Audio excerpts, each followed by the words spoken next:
जय हिंद। अभी हमने बजट देखा, यूनियन बजट 23-24 बहुत इम्पॉर्टेंट था हमारे लिए और एनडीए गवर्नमेंट के लिए भी बहुत इंपॉर्टेंट था। पूरा वर्ल्ड इस टाइम जो है वो रिसेशन को फेस कर रहा है, तो सबकी नज़रें जो थी हमारी बजट के ऊपर थी। लेकिन इस छोटी सी वीडियो में हम डिस्कस करेंगे कुछ इंपॉर्टेंट पॉइंट्स जो हमारे बजट के साथ रिलेटेड है।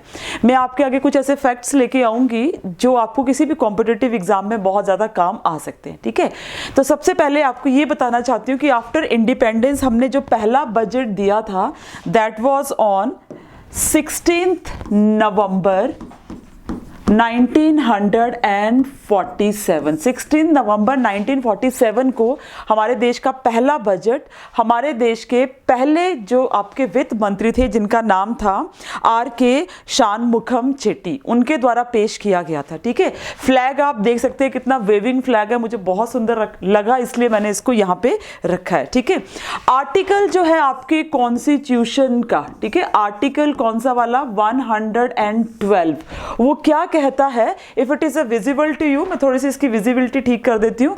आर्टिकल 112 हमारे कॉन्स्टिट्यूशन का बोलता है कि हर फाइनेंशियल ईयर के शुरू होने से पहले गवर्नमेंट को बजट पेश करना ही पड़ेगा।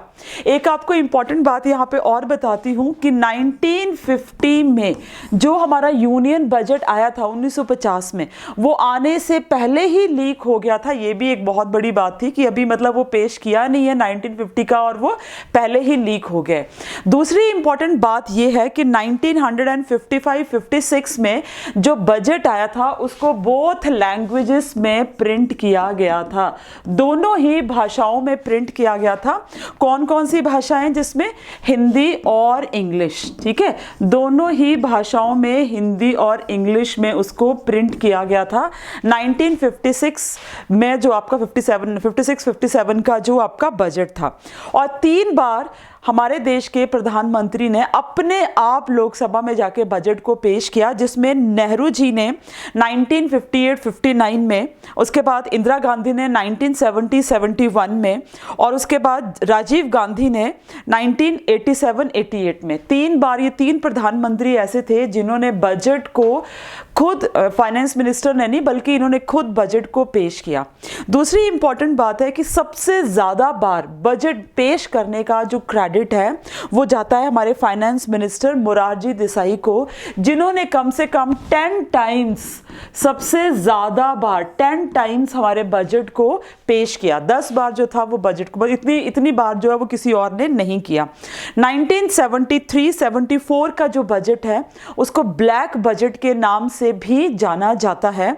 और 1991 का जो बजट था जिसको मनमोहन सिंह जी ने पेश किया था और पीवी नरसिम्हा राव हमारे प्रधानमंत्री होते थे, वो बजट माना जाता है बजट फॉर द लिबरलाइजेशन, उदारीकरण का बजट। हमारे भारतीय बाजारों को अंतर्राष्ट्रीय बाजारों के लिए खोल दिया गया था। 2000 और 2001 के बजट को मिलेनियम बजट के नाम से भी जाना जाता है और 1997 और 98 के बजट को ड्रीम बजट के नाम से जाना जाता है। ठीक है, तो ये हमारे बजट के कुछ ऐसे नाम थे जिनको उनको डिफरेंट नेम से जाना जाता है। 2021 में सबसे बड़ा लॉन्गेस्ट भाषण जो था वो हमारी फाइनेंस मिनिस्टर ने दिया था 2 hours and 40 minutes। इससे बड़ा भाषण बजट से पहले जो था वो किसी ने भी नहीं दिया था।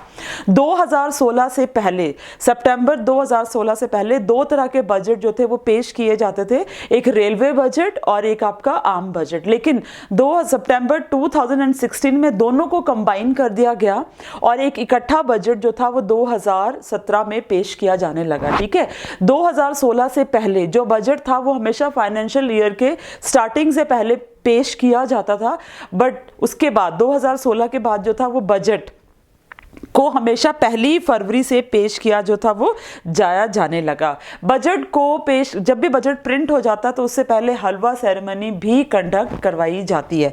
तो ये कुछ इंपॉर्टेंट पॉइंट्स थे जो बजट के साथ रिलेटेड थे। हाँ, और सबसे बड़ी बात एक और है कि पहले बजट को रात के समय, मतलब 5 बजे के टाइम के हिसाब से जो था वो उसको प्रेजेंट किया जाता था लोकसभा में, बट धीरे धीरे इसका टाइम जो है वो फिर मॉर्निंग का टाइम कर दिया गया। ठीक है, इसी के साथ जय हिंद, जय भारत।